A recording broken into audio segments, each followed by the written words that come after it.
Brought to you by Jig-Air and Marchand Oil Service, 25 Montcalm Avenue in Blackstone, 508-883-6010.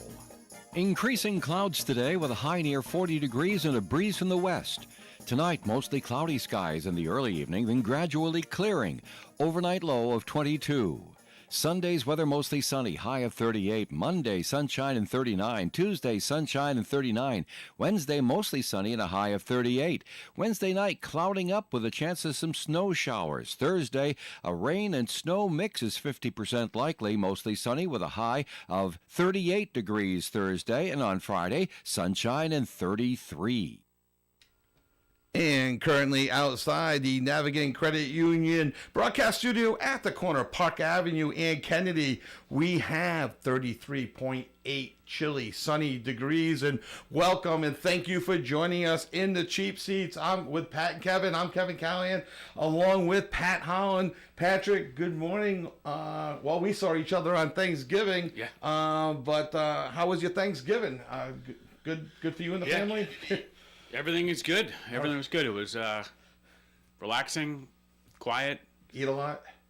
Yeah, I ate a little bit. Do you call for the Chicago Bears firing of the coach, which we can get to a little bit later? I did. I've never seen the internet blow up as much as that on Thanksgiving. So yeah, once again, thank you for joining us in the cheap seats. We are back in studio this week, and we hope you had a great Thanksgiving. We've got a lot of material to cover. Let's just jump right in. Pat, Thanksgiving football on the local front. Pat, you made your broadcast debut here on WOON for the Cumberland Woonsocket 60th Classic. Heard, seen right here on WOON, the 60th matchup between Cumberland and Woonsocket. After a scoreless first quarter, which saw Cumberland basically dominate the time of possession, 10 minutes to 2 minutes, give or take, the Martin Kelly show began. First with a 50-yard punt return for the junior to start the second quarter, then a 21-yard touchdown run to put the Clippers up 14-0 in the second quarter. Clippers then solved how to stop Ben Wilcox for Woonsocket. Came into the game with 15 quarterback sacks on the season. After Wilcox recorded his 16th sack of the season on Clipper quarterback Evan Spencer, Cumberland put an extra man on Wilcox and picked up his blitz, and he was not able to generate another sack on the day. Late in the second quarter, Evan Spencer threw his 8th touchdown of the season, 10 yards to Aiden Ray for his 4th touchdown of the season. At the half, it was 21-0. Second half was all Martin Kelly and Evan Spencer on offense and Ryan Snodgrass on defense, as Cumberland held Woonsocket to just 2 first downs, 2 trips into Cumberland on the Cumberland side of the 50, would not allow Woonsocket star running back Medina a shot at his 1,000-yard season as he rushed for under 50 yards on the day. He needed 167 for 1,000. Cumberland did a great job of stopping the run there. Evan Spencer had a 7-yard touchdown run for his 13th rushing touchdown to make the score 28-0. Icing on the cake for Cumberland and Evan Spencer was a 47-yard touchdown run for the senior quarterback to make the final 35-0. For Spencer, finishes the season a 1,000-yard passer and a 1,000-yard rusher, 8 touchdown passes, 14 touchdown rushes, a total of 22 touchdowns in the season. And as Brendan McGee brought up and told us in the booth when we did the 3-man booth on Thursday, he's got URI, Maine, Central Connecticut, and there's a couple other schools in the mix that are going for Evan Spencer's services after the season. Great interest in him. And then just as a side note, noted that sophomore kicker for Cumberland, Zach DeRoy, 5 for 5 on the day in extra points, finished the season 19 out of 20. Cumberland finishes the year 5-5 when Woonsocket finishes the season 5-6. Pat, your thoughts on being in the booth for the first time, joining Brendan and myself in the cramped quarters, if you will, of the Barry Field, hopefully the final game at Barry Field. Yeah. Press box. No, it was great. It was good to kind of get my feet wet, literally, if you will. But yeah, I had a blast. Unfortunately, Woonsocket just couldn't generate anything on the offensive side of the ball. And then, and a credit to Cumberland's defense on the day, but Woonsocket just couldn't get things going. In other high school football games of interest this past Thanksgiving, Burrville beat Pontiganset 40-6. Burrville finishes the season 8-4. East Providence over LaSalle in the 95th Thanksgiving game, 27-26. LaSalle failed on a 2-point conversion at the end of the game. Longtime coach Jeff Marcone will be stepping down at LaSalle after 25 years there. North Smithfield loses to Davies 47-26 on Thanksgiving Eve. Lincoln, for the second year in a row, did not have a Thanksgiving game as their game with Central Falls was canceled at the last minute. In the longest running series, Westerly has now won 7 in a row over Stonington. Overall, Stonington leads the series 74, 73, and 17. Specifically, Westerly owns a 52-44-9 edge on Thanksgiving. Westerly won their 105th edition of their Thanksgiving rivalry 24-6. And now we can officially say winter sports begins in Rhode Island. So you're very specific in Rhode Island, not in Massachusetts yet. It'll be a little bit of a crossover as Massachusetts hits their Super Bowl season this Wednesday, Thursday, Friday up at Gillette Stadium. But longtime coach Jeff Marcone stepping down at LaSalle. As a football coach, not stepping down as, I think he's going to still be a teacher there. He's still going to stay on as a department head, I think, or something like that. I believe so. So, and we were talking briefly off the air, the 5 teams that we cover. We got, Charlie Bebo in Woonsocket, Josh Lima in Cumberland, Jeff Paiva in North Attleboro, Gennaro Ferrara in Burrillville, and Sean Kavanaugh over in Lincoln. We're just wondering, would any of them be interested? And we kind of, quickly dismissed Gennaro for sure, Burrillville guy, and maybe Charlie Bebo with a whole staff of Woonsocket coaches, and Sean Kavanaugh with a whole host of Lincoln former graduates like Charlie. You wonder if Lima would have any interest, but he's built such a great program in Cumberland. Tough to see him going anywhere. And Jeff Paiva, I have no idea if he would even be interested, right? As he's trying to get things established in North Smithfield, trying to build up their team, and they've had 3 athletic directors over in North Smithfield. So you wonder if he looked in for stability, or if he'd even be interested. But tough shoes to fill.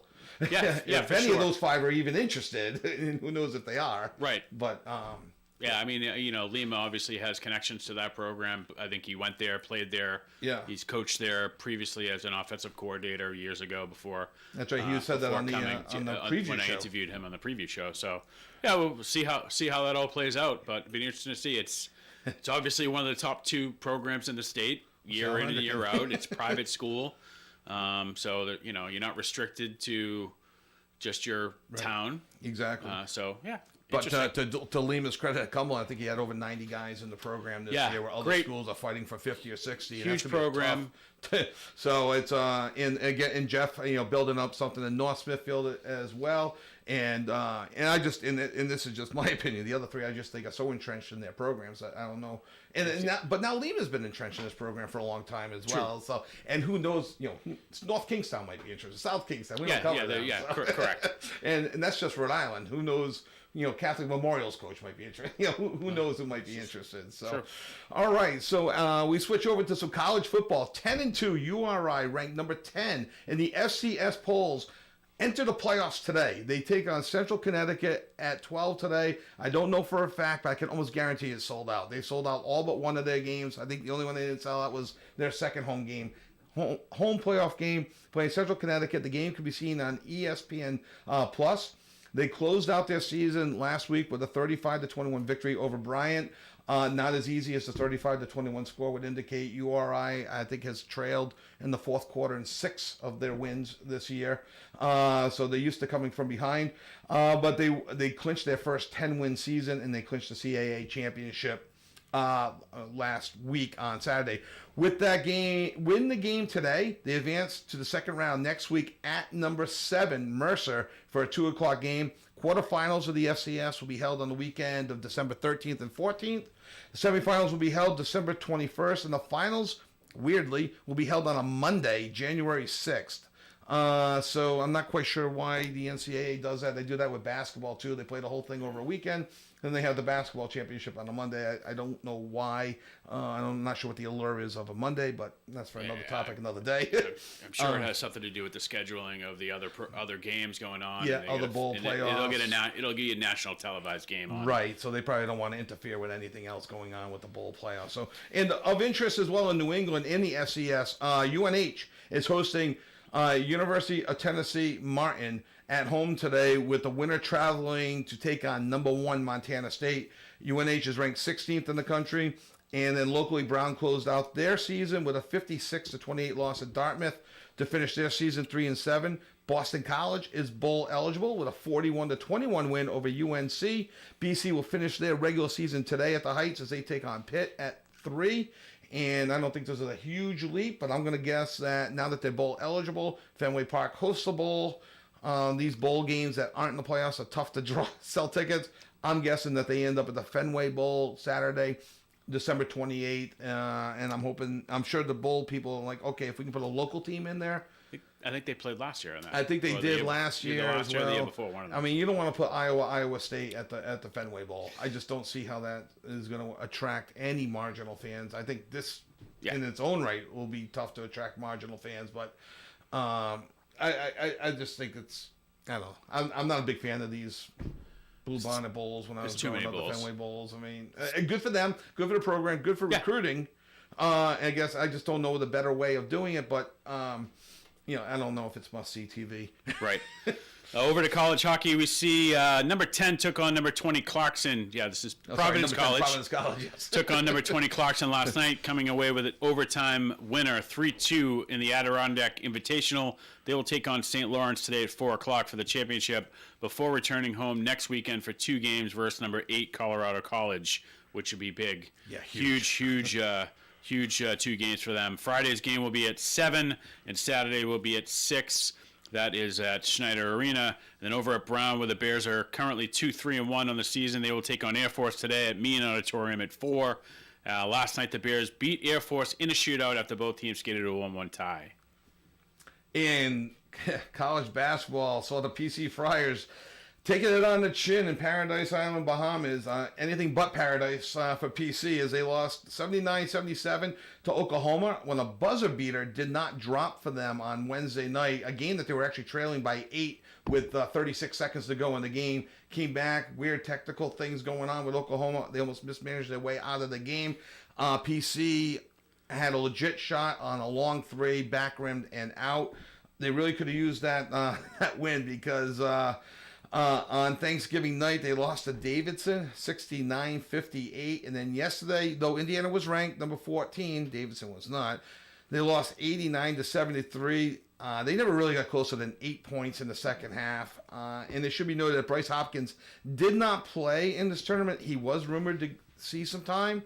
Maybe after they lost game 1, knew they couldn't win. I don't know. But we'll see if he makes his season debut about a year after his injury, Tuesday night, when the 5-3 Friars host BYU. And URI, after finishing off a sweep in Jacksonville, Florida, over Detroit Mercy, 81-75, and UT Arlington, 83-78, they returned to the floor. Those powerhouses, huh? Yeah, they returned to the floor Monday at home versus Yale. Then, obviously, a big game next week, as predicted here 2 weeks ago. URI should be 8-0 when they host PC a week from today at the Ryan Center for their noon tip-off. And ultimately, that might be PC's problem, right? I mean, you're scheduling these cupcake teams, and then you go down to this tournament where you're facing nationally ranked, either a nationally ranked team or, Oklahoma, who's they're team. not nationally ranked, but they're good. Yes. And then Davidson always has a pretty good team. Yeah. So, well, I was reading a local paper today. Is a new poll I never heard of. But it's roughly 370 Division I college basketball teams in the country. PC, in their 5-0 start, all 5 teams were ranked between 300 and 370. So nobody ranked in the top 300 and they weren't exactly convincing wins for PC to jump out to that 5-0 start. So you wonder if they just weren't ready for the stiffer competition, and teams shot over 40% against them in all 3 games. So their defense was a problem this weekend as well, over the Thanksgiving weekend.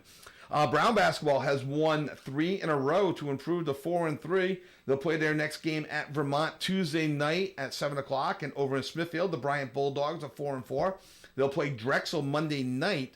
And then next Friday, Bryant will host Brown at 6 at the Chase Athletic Center at 6 o'clock. And we mentioned that URI is playing PC next Saturday over at the Ryan Center. So I'll just throw this out there, Pat. I'm not sure if we've ever talked about this in the past month or so, but with Brown playing Bryant next week and PC playing URI, then Brown playing URI in 10 days, I wonder if we should put those 4 teams in some sort of tournament. Have we ever talked about that? Maybe we can. Yeah, I mean, we could probably have a show about that. Maybe we could have a show Maybe about we that. have a show. Either that or beating a dead horse after I think we've 3 or covered 4, it. 6, I think we've covered 3 or 4 it. weeks. We've covered it enough. All right, then one more week. Next week we'll Yeah. cover it. But then, all right, then I'll be quiet about it. I promise. And then one final college basketball note: the Big East is in trouble. certainly are. They're down big time. PC obviously, but as much as you and I both love to see UConn lose and Danny Hurley not do well, UConn goes 0-3 at the Maui Classic. The Maui Classic, yeah. And you know, there's several clips out there of Hurley having meltdowons, which There's is a great. 3-minute clip I saw yeah. on Twitter, now X. It's hilarious. It really is. Yeah, I mean maybe does he have? Yeah, whatever. You can't go 0-3 in the Maui Classic. You can't. It's PC can't go 0-3 in this tournament. It's just bad. As much as yeah, I hate UConn. But I want them to be good so they can fail. I don't want them to fail in November and then not make a tournament. It's no fun hating on an NIT team. True. So, True. Okay, so we're going to take our first break. When we come back, we have a lot to talk about. The Red Sox are making some noise in the hot stove season. The Bruins have made some noise, good and bad, in the last week or so. Patriots are still playing. So we've got a lot to talk about, and we'll be back right after these messages. You have joined us in the cheap seats, and we want to hear from you as well. 401-766-1240. We'll be back. Join us in the cheap seats with Pat and Kevin right after these messages. ON 1240. The latest Buick and GMC models are available at Tasker Buick GMC in Woonsocket. Buick Encore, Envision, Enclave, and Envista are on the lot waiting for you to take one for a test drive. New GMC crossovers, SUVs, as well as trucks and vans are also available. Thinking of a pre-owned vehicle? Tasker Buick GMC has more than 900 in stock, many under $15,000. Visit online, TaskerBuickGMC.com, or stop into 55 Fortin Drive, Woonsocket. Tasker Buick GMC, you will be satisfied. Kitchen trends for 2024 want to make your cooking space feel more special. From textured tiles to rounded stone islands to porcelain countertops, Cumberland Kitchen and Bath Design Center can show you these and more. Visit CumberlandKitchen.com or stop in and see Kevin and his team at their showroom in the McDonald's Plaza on Mendon Road, Cumberland, right off Route 295. Turning a house into a home, your home, Cumberland Kitchen and Bath Design Center. Sam and Tina at Ollie's Pizzeria are so grateful for all the customers who voted them gold for best pizza in ON Radio's Best of the Blackstone Valley. Ollie's Pizzeria, where quality ingredients, expert craftsmanship, and a cozy ambiance come together to redefine your pizza cravings. Order online at olliespizzeriari.com. Ollie's Pizzeria, 204 South Main Street, Woonsocket, on the corner of Front Street and South Main. Ollie's Pizzeria, one of the best of the Blackstone Valley. To avoid long waiting periods in hospital emergency rooms, your option is North Smithfield Urgent Care and Lincoln Urgent Care, where you'll be seen by a board-certified physician in a comfortable and restful setting. Most importantly, you'll have a diagnosis and information about your medical discomfort. In other words, peace of mind. North Smithfield Urgent Care, 594 Great Road, North Smithfield, and Lincoln Urgent Care, across from the Lincoln Mall. You do have a choice. Automobile construction and design continues to change, so it's important that auto body shops remain current and certified in aluminum repair and able to reproduce the entire color spectrum. Michaud's Auto Body is a certified Class A auto shop staying current with the new technology. The use of aluminum in construction has made vehicles lighter, and many of the new metallic paints require the tri-coat process, 3 layers to get the perfect match. Michaud's Auto Body, a second-generation family business, 430 Privilege Street, Woonsocket, 769-1983. ON, AM, and FM. And welcome back to the Cheap Seats with Pat and Kevin. I'm Kevin Callahan, along with Pat Holland. Pat, one more thing locally before we jump into the hot stove. Friends at Rhode Island FC. Yeah, so Rhode Island FC unfortunately lost in the final of the USL Championship last week to Colorado Springs Switchbacks, which we think is a I think so. I'm not sure. Yeah, I think they lost 3-0. So tough game for them. They got behind relatively early and just couldn't find their way out of it. But congratulations to them on their inaugural season. Anyone who would have said that they would have made it to the finals, I don't see that. And one of the things, I mean, it was exciting. We had David Pert, the owner, president of the team, on early in the year. Obviously talked about the stadium. One thing I did read afterward, after the loss, year one for the team, the minor league soccer. It's putting things in perspective. The AAA, the Pawtucket Red Sox, Worcester Red Sox, the MLS.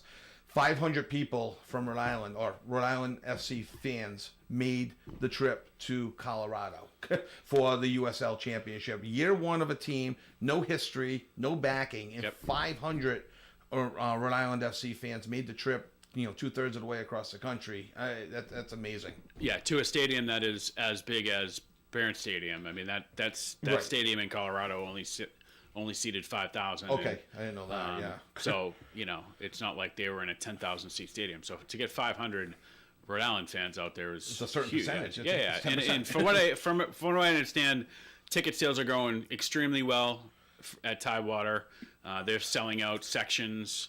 I think they just came out with their 4 or 12 game flex packages that would include the opening day game. So they'll be fine. Hopefully they can continue to build on this, and they are drawing fans from all over. They're having watch parties at different local establishments throughout Rhode Island, and I do know somebody that's been to a couple of them. I work with her, and she's like, it's been packed at these watch parties. So they already have a following that they can build on just to start.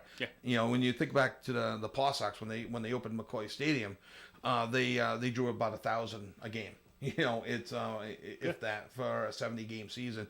RIFC is going to build on that as they open up Tidewater Landing. Their biggest issue will be parking at that stadium. They're going to talk about shuttles and things like that. So like we always say up here, right? If you build an organization and then you have a successful season and you're winning, people are going to come to watch. Absolutely. If you're not winning, right, people aren't going to come and watch. And if you can build up the goodwill, keep the ticket prices, and then you can go through ups which and is downs. a great segue into the Red Sox. Into the Red Sox. Speaking of goodwill, or lack thereof. If you're not going to spend the money and you're not going to put a winning team out there, people aren't going to come and watch your games. And they've seen it now.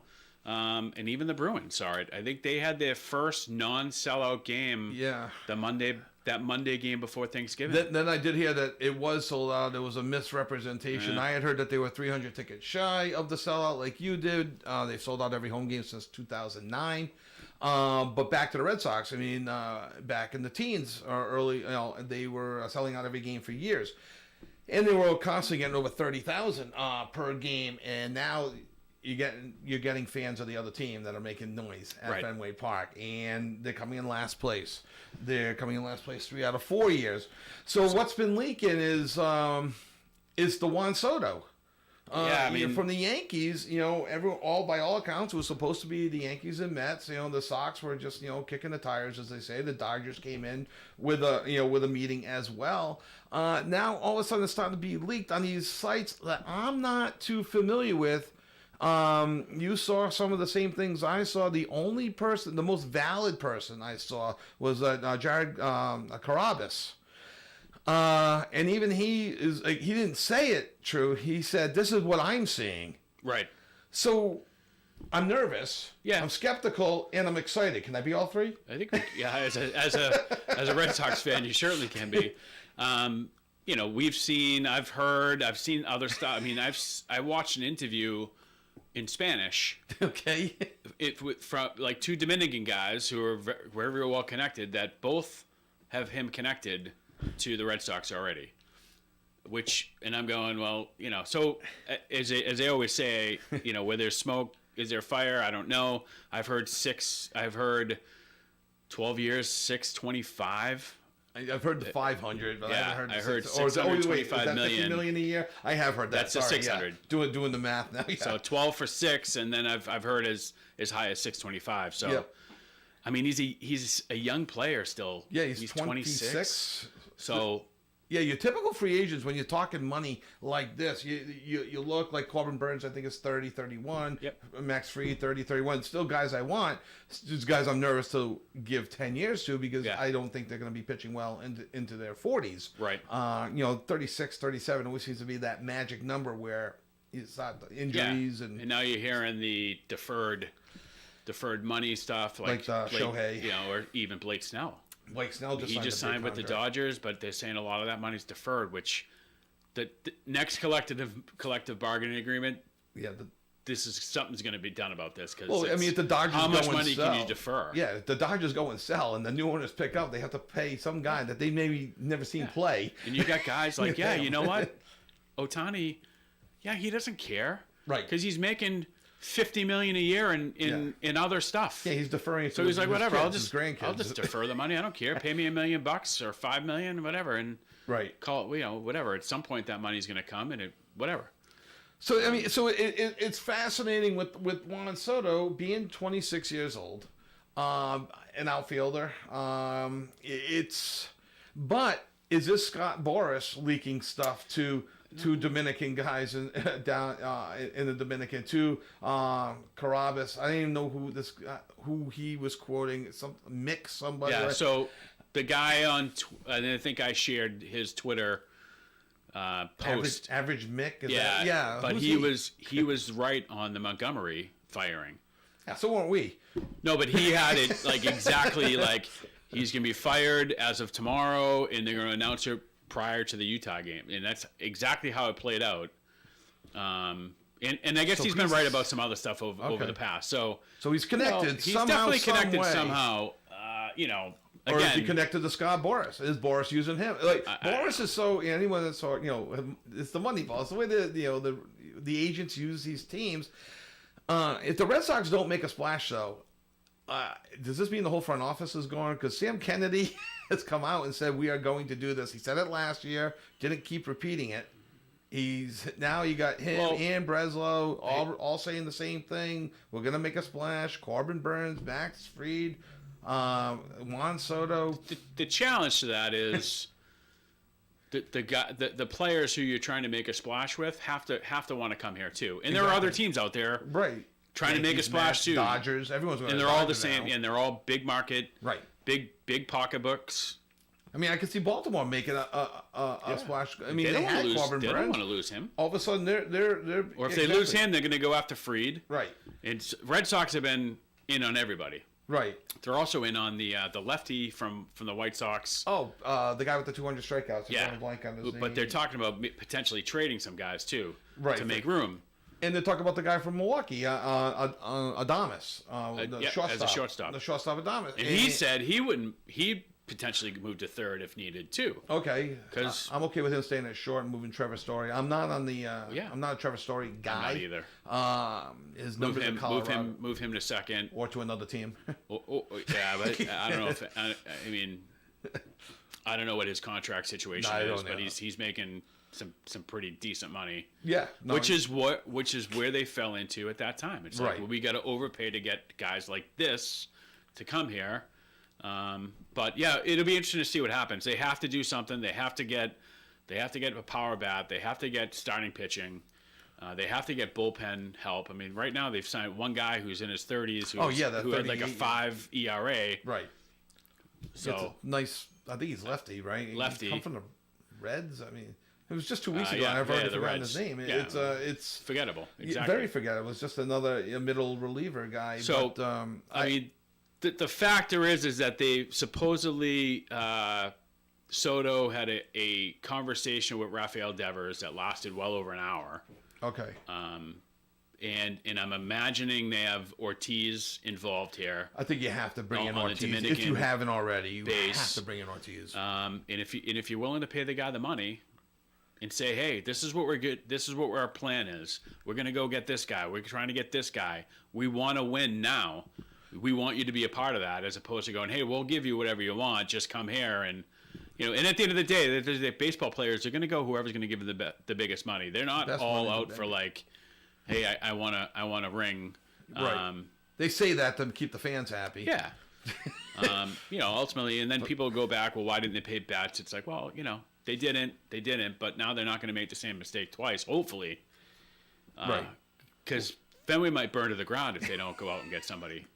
With all the talk. When we come back, I want to talk to you about something about Devers and Soto, and just a quick theory. Let's take a quick break. You're joining us in the Cheap Seats with Pat and Kevin. If you have a thought on Juan Soto or anything else, hot stove, give us a call. 401-766-1240 is the number to reach us here in the Cheap Seats. We'll be back right after these messages, and I'll hit Pat with the burning Rafael Devers question right after these messages. ON 1240. Big banks offer you everything these days. Bank from home, bank from your phone, even apply for a loan from anywhere you are. It's called Big Bank Tech, and it's pretty cool. Did you know you don't have to go to a big bank to be pretty cool?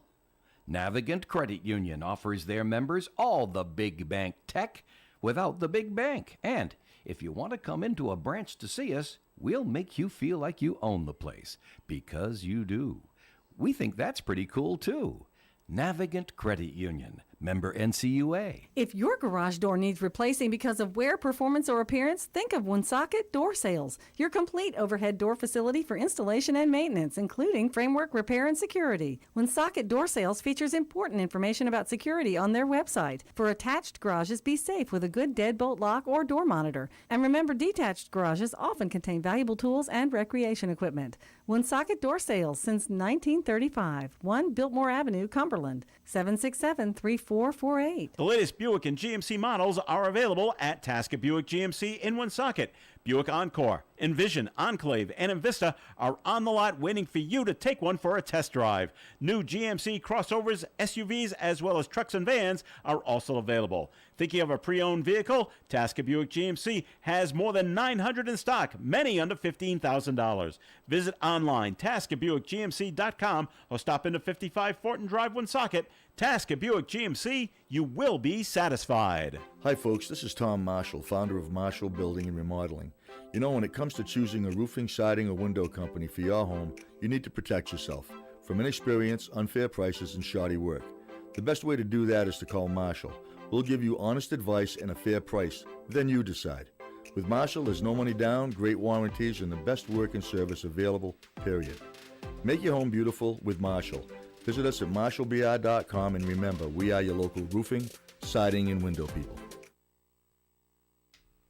And welcome back to the Cheap Seats with Pat and Kevin. I'm Kevin Callahan, along with Pat Holland, as always. We tease you. I tease Pat. Burning question. We got Rafael Devers, 28 years old. You got Juan Soto, 26. Do you think, in your opinion, the conversation, 1 hour, Rafael Devers has been widely reported he doesn't like being the face of the franchise. He'd much rather be behind Bogart and Ortiz and all those guys. Now he's the face of the Red Sox.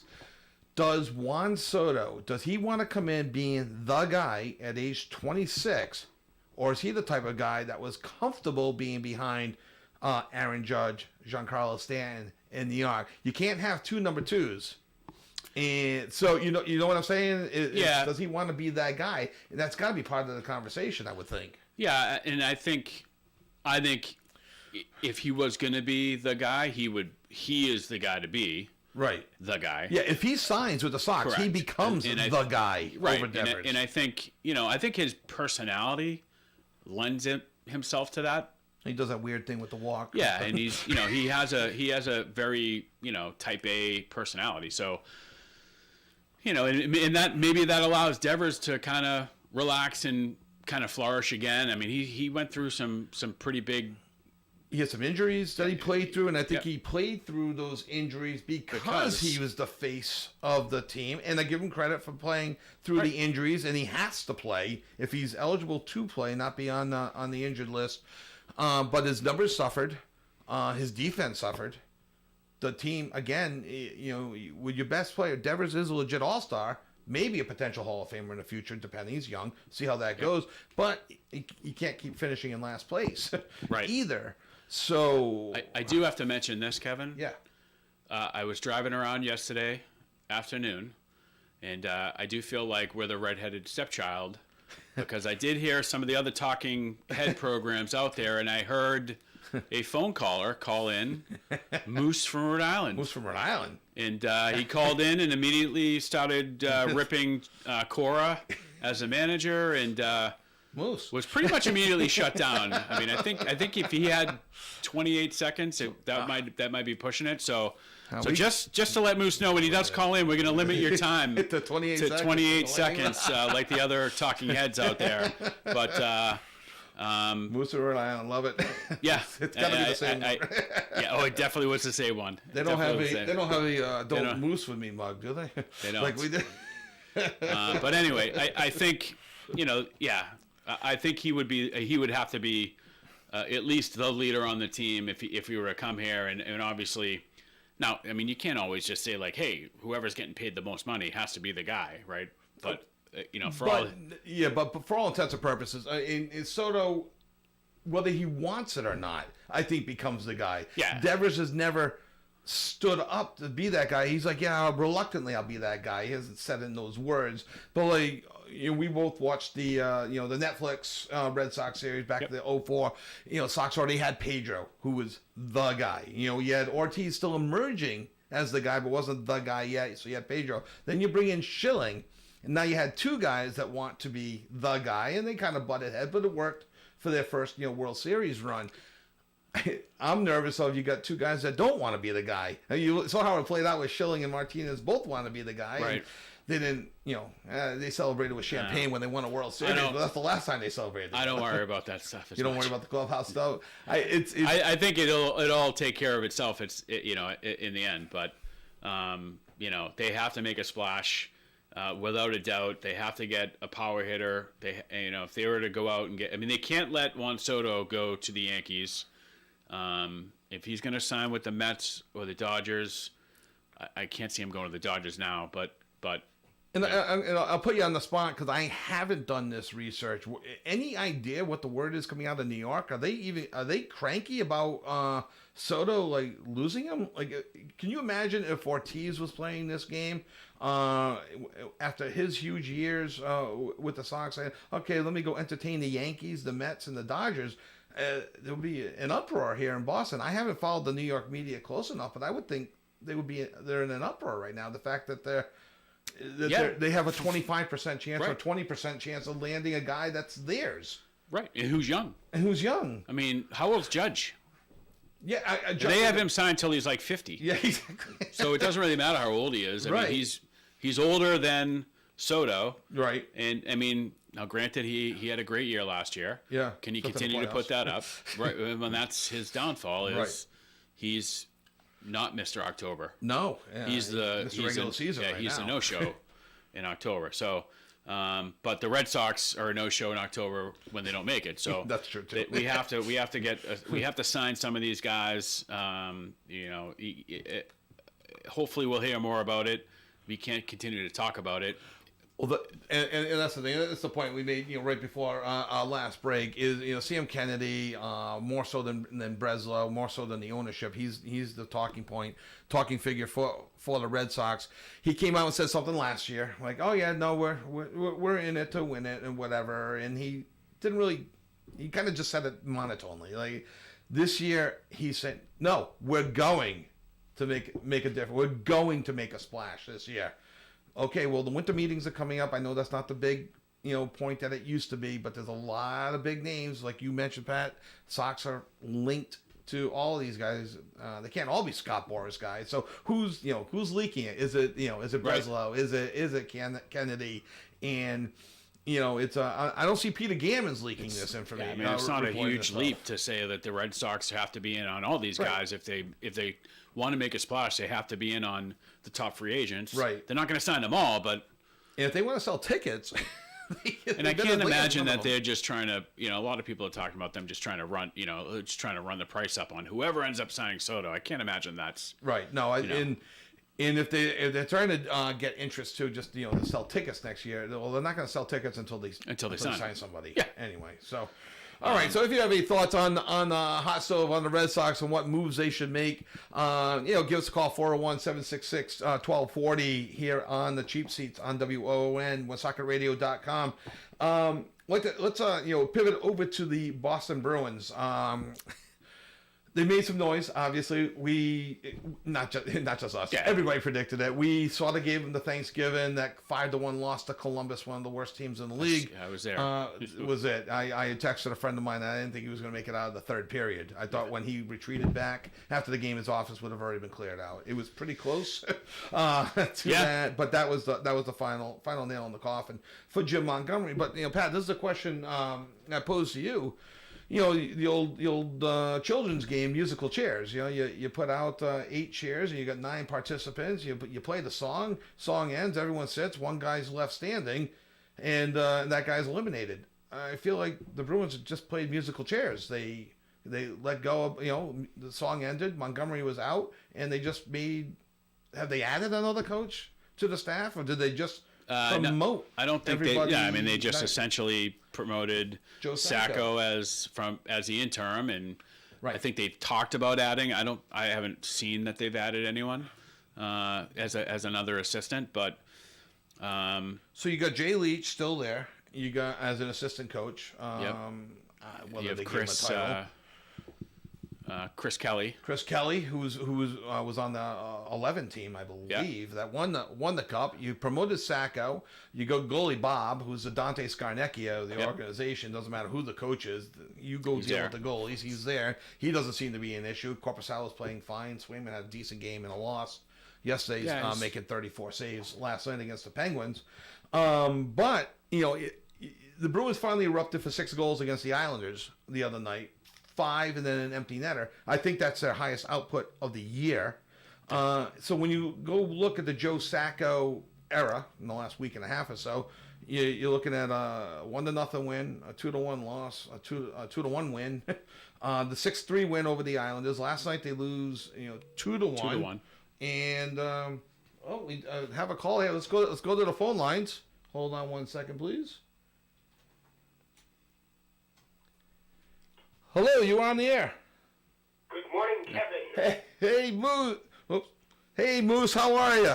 Hey, Kev, that cat with you there, your sidekick? Yeah, the sidekick Pat is right next to me. Yep. Moose, you got 30 seconds. Just like on the other sports show. I heard your call. I heard your call yesterday. They're awful. They're awful. I'm telling you, they're so bad. They just cut you off. Yeah. Incredible. It's so unprofessional. Okay, 5 seconds, Moose. No, I'm kidding. What's on your mind? They do it all the time. That's why I refrain from calling in sometimes. It's not with it. You wait 45 minutes to be on the air for 9 seconds? No. Anyway, to talk about the Bruins for a second. Sure. Again, can't score. No simple thing to say. They can't score. They have scored the fewest fewest goals in the Atlantic and Metropolitan Division, the least amount of goals of all the teams. Yep. Yow. 25 games, 58 goals, guys. That averages just about a little bit of like 2.1 goals per game. And that ain't getting it. I just don't understand how they can't put the puck in the net. The only thing I've seen under Joe Sacco versus Jim Montgomery is they're at least generating shots now under Montgomery this year, and we'll just keep it to this season. They were getting about 15 to 20 shots. At least now they're getting in that 25 to 35 shots on net, but they're not burying it. And something is up. I can't put my finger on it, but Pasternak is off. I'm watching it. I don't have that discerning eye, Moose, but like I'm watching the games, and this is the first time I've ever really thought this. I'm watching Pasternak. I don't know if he's just a step slow. I don't know if his shot is off. Something physically seems wrong with him. I think it is his shot. He usually maybe he's a split second off, as you mentioned, with his shot. You're right. His timing is off. And defensively, he's always been a liability, but he's been able to get around that by scoring 50 goals. Yeah, I know. I think he'll snap out of it, but... Boy, I hope so. Hey, maybe we can get Jim Montgomery back. Doing well in St. Louis. I mean... First game he beats the Rangers in New York. Yeah. Then he shuts out the Devils in New Jersey. So, well, you know, he's known as a regular season coach. We'll see how he does in the playoffs. That's he almost got fired last year. Is the rumor when they almost didn't get past Toronto, but getting past Toronto saved them. Then he goes into a lame duck season. I don't know if you've heard this theory, Moose or Pat, that he was he wanted out of Boston and he wanted the St. Louis job. And 5 days after he was let go by the Bruins, he's on the Blues. And one other quick note: the last 3 Bruins coaches, Claude Julien, 8 days after he's fired, he signs with another team, Montreal. Bruce Cassidy, 7 days after he's let go by the Bruins, signs with Vegas, and Jim Montgomery, 5 days after he's let go, signs with the Blues. So the Bruins have good coaches; they just don't know what to do with them, maybe. So is that a front office issue? Yeah, it's kind of a mystery. Anyway, just want to throw in my 2 cents, and the Kansas City Chiefs get incredibly lucky again. Once again. Again, how do you not call that a false start? It's a false start.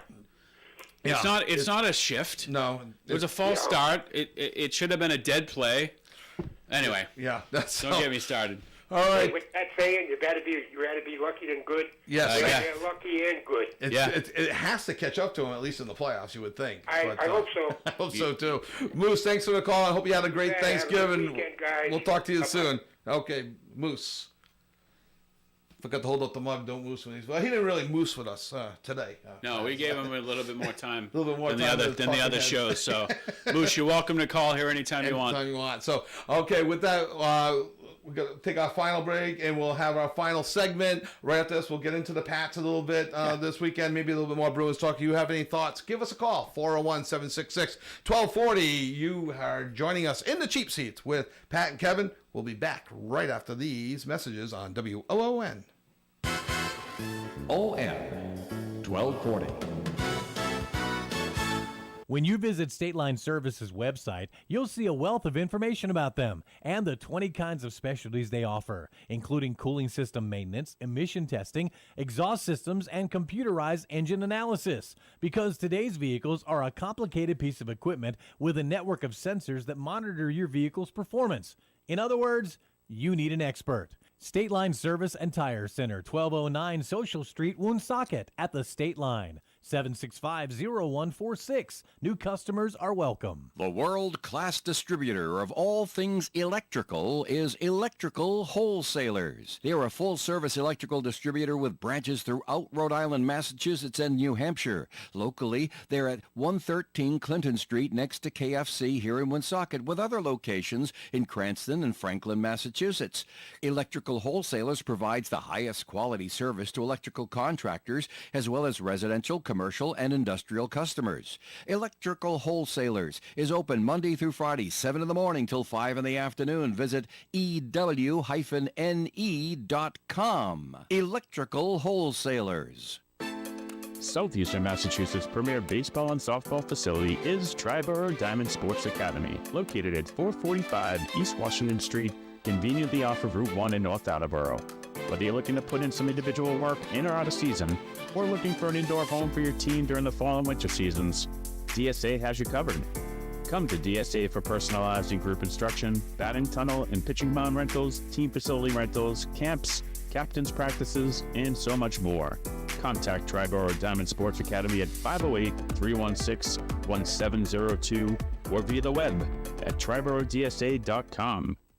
If you're celebrating a major event, regardless of the reason, Michael's Meats of Cumberland can elevate your next meal from ordinary to extraordinary with meats so good your guests will ask you where you got them. Tell them, Michael's Meats. Michael's Meats is in the Walgreens parking lot on Mendon Road in Cumberland, just north of the Ciabro Plaza. They're open Monday through Saturday at 9 a.m., making your next meal truly special. Here's this week's specials at Michael's Meats. And this week's special of Michael's Meats, he has freshly sliced Michael's Extra Lean Top Round roast beef at just $9.98 a pound. Michael's Meats. Good time of year to get the roast beast, if I may quote the Grinch, for Michael's Meats. Thank you to Michael's and all of our sponsors as well. So it's so quickly, shift gears. We got the Patriots playing the Colts Sunday. You got Richardson, the quarterback for the Colts. Apparently is not tired like he was earlier in the season, where he kind of got benched himself in the third and fourth quarter, and then. To make sure that he was well rested, got benched the following week. Right. So the Colts still have playoff hopes alive. Yeah. They're 5-7, I believe. Okay, and the Pats aren't. This is their last week before the Pats 3-8, I think. There's the last game before their bye week. The home game's supposed to be a decent day, a little chilly, but your thoughts on the Pats? Yeah, I mean we have a chance to crush the Colts' dreams of getting back into the playoffs, and I'm fine either way. I think as long as they are progressing and starting to look like a football team on the offensive side of things and on the defensive side of things, and that's all we can ask for at this point. I'd prefer them at this point to continue to lose, but as long as they're competitive, I don't want to see them getting blown out. That's where I come down. I don't want them to lose, but if they do lose, I want 21-20. I want 30-27. I want competitive, interesting games. I'm not sure who's out there. I don't know college football all that well to say, if they get the third pick, they can get this guy, but if they drop the 5, they're going to lose out on these guys. I don't know the college football game. I always get a chuckle listening to New England sports talk radio when all the non-college football fans are all of a sudden experts in the game, and they start calling up the the talk shows. So I think you want Drake May to progress as a quarterback. Correct. What's a great way to progress but to win and develop good rapport with the receivers. Also on the defensive side of the ball, I mean, you see what's going on in Chicago. That win against Chicago, maybe not as good as 9 sacks and all that. Maybe not as good as it initially appeared because, I don't think it was good even then. I mean, I don't think Chicago is good. Right. I don't even think Caleb Williams is good. That's a big jump because he's one of the guys. I don't think he's good. Yeah. I think he's a average QB. Yeah. He's athletic and he can make some plays. Sure. But there's a lot of plays that he doesn't make. And you have Eberflus over in Chicago fired on the Jim Montgomery scale. Maybe immediately did he even make it to the locker room after the game before he was fired? And I don't know. I watched it and I'm going, something's not right. And again, I didn't watch the whole game. We had just turned it on as they were driving, so I didn't know the circumstances. But then I'm like, wait a minute, they were literally like 6 yards away from legit field goal range. Indoor, they were probably... They could have been there. They could have been there. Right. And to just step... And I'm like, literally, the clock's just ticking and ticking. I'm going, and with a timeout to spare. Yeah. You've seen teams like blow it, and then they're like, okay, all right, timeout. Right. And they're mad. But they had a timeout. Right. I'm like, okay, look, we called the timeout with 10 seconds to go. This is the sideline play we're going to run and to get us closer for a better field goal. Yeah. And you even heard the announcers during the game with about 7 seconds when they snapped the ball. Uh-oh. Well, I do blame, ultimately, he's the head coach. He has control. Right. He can call it anytime he wants. But Williams has to know the situation, too. And I get holding on to the timeout if your play is to... throw it over the middle. Absolutely. At an 8 to 10 yard clip. Now you take the timeout, you bring the field goal. Absolutely. Right? But when you get down under 10 seconds and it's tick, and he's still And don't forget, doing the even signals. if they do it over the middle at that point, which is still the play they ran was over the middle, they just may have gone deeper than they originally thought they were going to. They had to let it tick down too far by then. They had gone, they wouldn't have had time to run up to the line scrimmage. You have to run that play, anything over the middle with a timeout to spare, you have to run that play with over 10 seconds to go, in the hopes that you can stop the clock with 1 second. Because although they run the play, they can call timeout. They can call a timeout. But, right. But at that point, he didn't get the snap. I mean, he didn't release the ball until it was like 3 seconds. Right. So it was ticked off by the time it was in the air, ticking off. So even if they snapped it at 7, it was just. I actually saw this on social media. It's the now on the Mount Rushmore of failed Thanksgiving games. Leon Lett was on there. In the snow game against Miami many years ago. I forgot what else was up there, but the Leon Lett one, and now the whole Chicago Bears team. I mean, so awful. And I just see something else pop up that, again, like Montgomery in Boston, the final straw. He had lost the locker room, apparently, in Chicago early this year. The Patriot loss was, I guess it wasn't the final nail. The final nail was Thanksgiving, right. But it was the second to last nail was the Patriot loss. And I think the final nail was the final nail was the Thanksgiving loss. Well, I think it's funny because I think he did an interview on Friday morning about preparing for the next game. We're preparing for whoever. I think Denver. I think whoever they play. Yeah. And then it came out like an hour later. It's like he's been terminated. It's like actually you're not preparing for anyone. You can prepare for Denver. You got to book your own flight, and you might need tickets to the game. So. Yeah, I mean they needed. I guess obviously they needed a shake up. I'm not a huge fan of Caleb Williams. I don't think he has it. So you're glad that Drake May dropped to the Patriots because Caleb Williams, he went 2 or was he number 1? He went 1. He was 1. Then Jaden Williams was 2 to Washington. And I would have 3rd. Either of those two I would have liked. I think Williams. Jaden Daniels. Daniels, did I say what? Yeah, sorry about that. He had a lot of upside to him. I think his downfall was his physical stature. Yeah. He's a lanky, I guess, for lack of a better term. And we also forgot the other nail in the coffin was when the Bears lost to the Commanders on the Hail Mary play. Well, yes. Where the defender was taunting the fans while the play was going on. They've had some issues this year. So there's a nail. The Patriot loss, and then the Thanksgiving loss. There's 3 nails. I think the Patriots get Peppers back this week. I think he's come off of the NFL commissioner's exempt. He's off the list. He practiced. All right. In your opinion, should he be playing? I don't know. I mean, I don't see why not. Right. It's okay. They've come out and said nothing. The lawyers come out and said we have video evidence that will exonerate him. Yep. The trial's January 22nd. Sure, the NFL's done their due diligence. I mean, the charges are horrible. I mean, domestic violence. Cocaine's not a good look either. They could probably, no pun intended, whitewash that. But but they can. But if they got video evidence, that. To exonerate him, then I have no problem with it. I think we do. I don't know if he plays this weekend or not, but I know he's practiced. But just in general, between now and January 22nd, and I do think as a society we've gone a little bit more towards guilty until proven innocent, where it's the other way around. That's what makes our country one of the better countries in the world. Right. So if everyone is comfortable, then who am I to say he can't play? Right.